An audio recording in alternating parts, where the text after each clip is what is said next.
नमस्कार।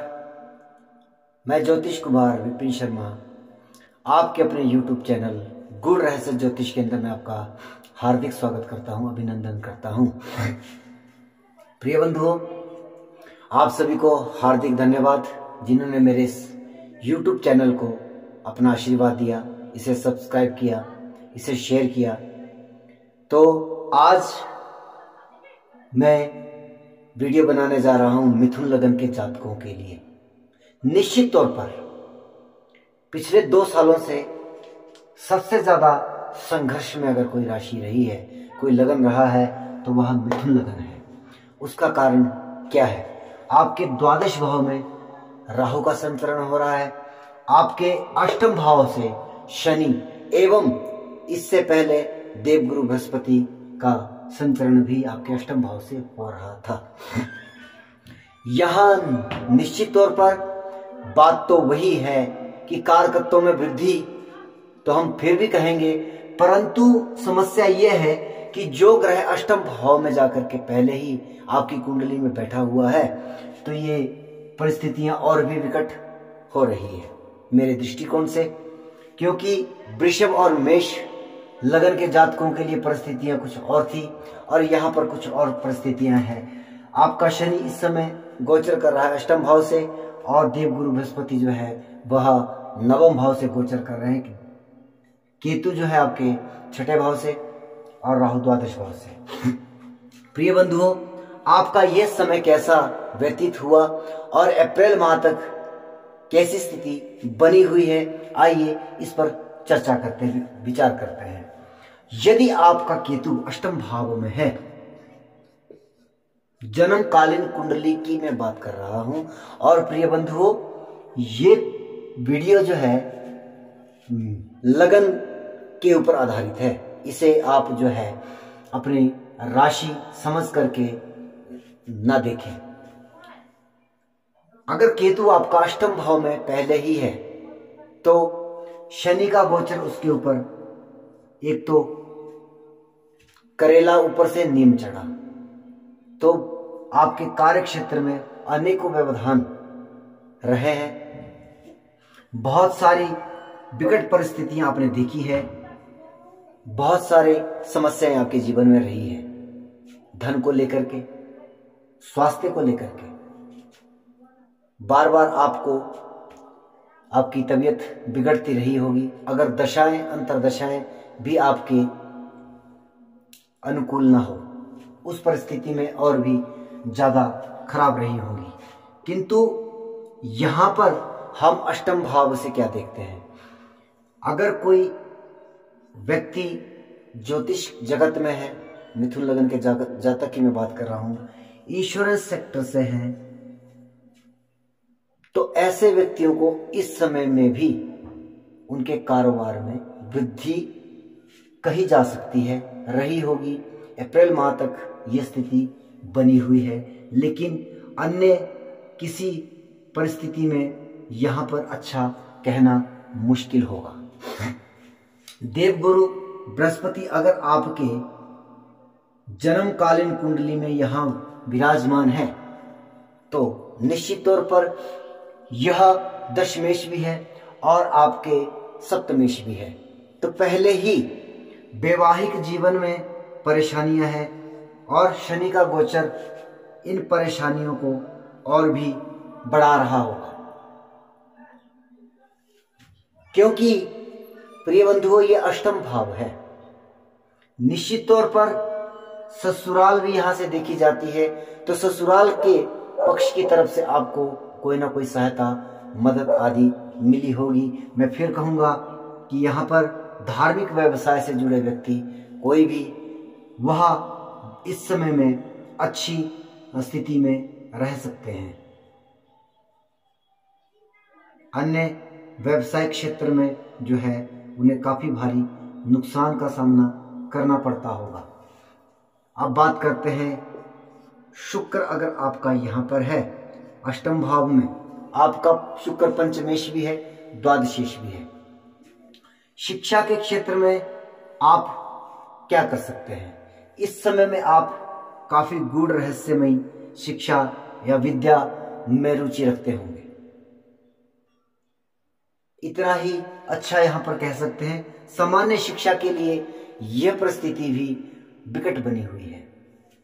इसके बाद बात करते हैं आपके लग्नेश बुध की। आपका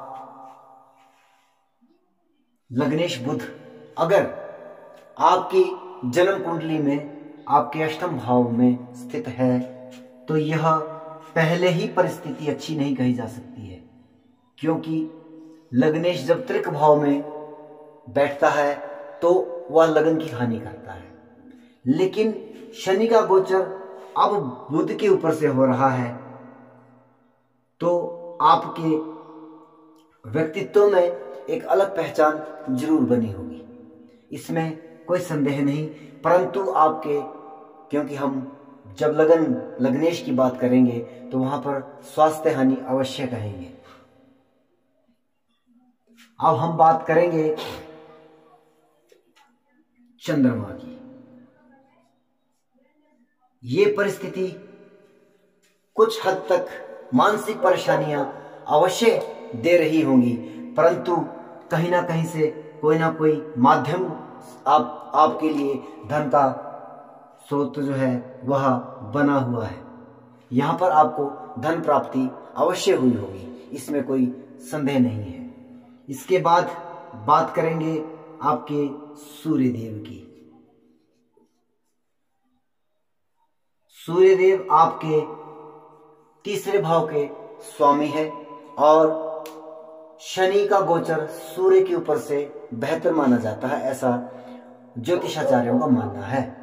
और यह शनि का गोचर आपके अष्टम भाव में स्थित सूर्य के ऊपर से हो रहा है। निश्चित तौर पर यहां पर हम कह सकते हैं कि क्योंकि यह सूर्य आपका त्रिषराय भाव का स्वामी भी है और अष्टम भाव में अगर ये बैठा है तो आपके सरकारी क्षेत्र के कोई भी कार्य है उससे आपको लाभ प्राप्त अवश्य हुआ होगा या आपको हो रहा होगा। आइए अब बात करते हैं मंगल की। मंगल आपका लाभेश है, षष्ठमेश भी है। तो वृद्धि की बात अगर हम यहां करें तो आपके रोगों का साया आपके ऊपर रहा होगा या आप अभी इस समय में बीमार चल रहे होंगे। इस तरह की परिस्थितियों का निर्माण आपके मंगल के ऊपर से शनिदेव का गोचर संकेत कर रहा है। आइए चलते हैं दूसरे बिंदु पर। दूसरा बिंदु क्या है कि अगर किसी भावेश से अष्टम में गोचर है तो वहां पर उसकी हानि कहेंगे। तो प्रिय बंधुओं, यहां पर से जो गोचर है इसलिए शनि का अच्छा नहीं कहा जाता है अष्टम भाव से गोचर, क्योंकि लगन में कोई ग्रह बैठा है। अगर यहां मान लीजिए बुध बैठा है आपका लग्नेश, जो कि एक बहुत सुंदर योग है। लग्नेश का लगन में बैठना लगन को बलि कर रहा है, परंतु वर्तमान समय में शनि का गोचर आपके बुध से अष्टम भाव में चल रहा है, इसलिए यहां पर मान प्रतिष्ठा की हानि और स्वास्थ्य की हानि हुई हो, ऐसा हम कह सकते हैं। अब इसके बाद यहां पर अगर आपका चंद्रमा बैठा है तो यहां पर भी हम, क्योंकि चंद्रमा आपका द्वितीयेश है, मन का कारक भी है, तो इन दोनों परिस्थितियों में क्या कहा जा सकता है कि आपको धन हानि के कारण मानसिक अशांति का अनुभव ये शनिदेव अपने गोचर के अनुसार करवा रहे होंगे। मान लीजिए सूर्यदेव आपके लगन भाव में स्थित हैं, तो क्योंकि मिथुन से अष्टम में, तो सूर्यदेव अगर आपके मिथुन राशि में लगन में ही विद्यमान है, वैसे तो मिथुन लगन में अगर सूर्यदेव बैठे हैं तो यह एक अच्छा संकेत नहीं है, परंतु मैं उस पर नहीं जाऊंगा। ये लगन कुंडली का अपना प्रोसेस है, लेकिन गोचर क्या संकेत कर रहा है कि आपका तृतीयेश, जहां से आप अपने छोटे भाई बहन, छोटी यात्राएं या टूर एंड ट्रेवल्स आदि के व्यवसायों को भी देखा जाता है। लेखन कार्य में जो व्यक्ति तल्लीन रहते हैं या उसके माध्यम से अपना रोजगार करते हैं, तो उसको हम तीसरे भाव से देखते हैं। अब यह कारकत्व जो है उससे अष्टम में जो है शनि गोचर कर रहा है, तो कहेंगे कि जो लेखन के क्षेत्र में है, जो व्यक्ति सूर्य के व्यवसाय में है, सरकारी कामकाज से जुड़े लोग हैं, उनके लिए यहाँ पर हानि कहेंगे, नुकसानदायक समय ये चल रहा है। निश्चित तौर पर छोटे भाई बहन की भी यहाँ पर जो है स्वास्थ्य हानि या उनसे मतांतर आपके चल रहे होंगे, जिनका सूर्य लगन में बैठा है। बात करेंगे शुक्र देव की, तो यहाँ पर शुक्र जो है आपका पंचमेश भी है, द्वादशेश भी है। पंचमेश शिक्षा, संतान आदि की हम यहाँ पर नुकसान कहेंगे, क्योंकि जो है आपके शुक्र से, आपके पंचमेश से शनि अष्टम भाव में गोचर कर रहे हैं, तो शिक्षा के मामले में भी आपका अच्छा समय नहीं। और संतान आदि अगर किसी की है तो संतान की तरफ से कोई ना कोई बुरा संदेश आपको प्राप्त हुआ होगा। उनकी या तो तबीयत बिगड़ रही होगी बार बार, या उनको चोट भय आदि का यहाँ पर जरूर कोई ना कोई समस्या रही होगी। इसके बाद करते हैं देवगुरु बृहस्पति, अगर आपके लगन में है तो ये सप्तमेश भी है, दशमेश भी है। निश्चित तौर पर यह कार्य क्षेत्र और सप्तम भाव से हम अपने लाइफ पार्टनर के बारे में देखते हैं, तो वैवाहिक जीवन में भी समस्याएं आपको रही होंगी, इसमें कोई संदेह नहीं है। अगर यहाँ पर बात करें शनि महाराज जी की, अगर शनि आपके लगन में बैठे हैं और आपके अष्टम से शनि देव का संचरण हो रहा है, तो यहाँ पर भाग्य के द्वारा, भाग्य के हानि कहेंगे, भाग्य के द्वारा जो व्यवस्थाएं हैं वो आपको प्राप्त नहीं हो रही है। नवम भाव से हम पिता को भी देखते हैं, तो पिता के स्वास्थ्य में या पिता से मतभेद आदि जो आपके रहे हों इस दौरान। इस तरह से प्रिय बंधुओं, अगर मंगल देव आपके यहाँ पर हैं तो यह परिस्थिति अत्यंत विकट हो सकती है, क्योंकि मंगल और केतु जो है वह सर्जरी के कारक है। ऑपरेशन आदि की व्यवस्था जो है वो मंगल देव और केतु के पास है। और यदि यहाँ मंगल देव बैठे हैं और अगर केतु भी साथ में है या केतु यहाँ पर हैं, मंगल वहाँ पर हैं, तो भी यह सर्जरी आदि, ऑपरेशन आदि से आप गुजर रहे होंगे या आप गुजर चुके होंगे।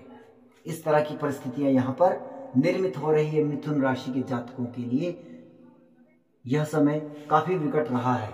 प्रिय बंधुओं, आप मेरे इस चैनल को सब्सक्राइब करें, वीडियो अच्छा लगे लाइक करें, ना अच्छा लगे तो डिसलाइक करें। कमेंट बॉक्स में आप अपनी प्रतिक्रिया प्रकट करें। आप सभी का बहुत बहुत धन्यवाद। जय सिया राम।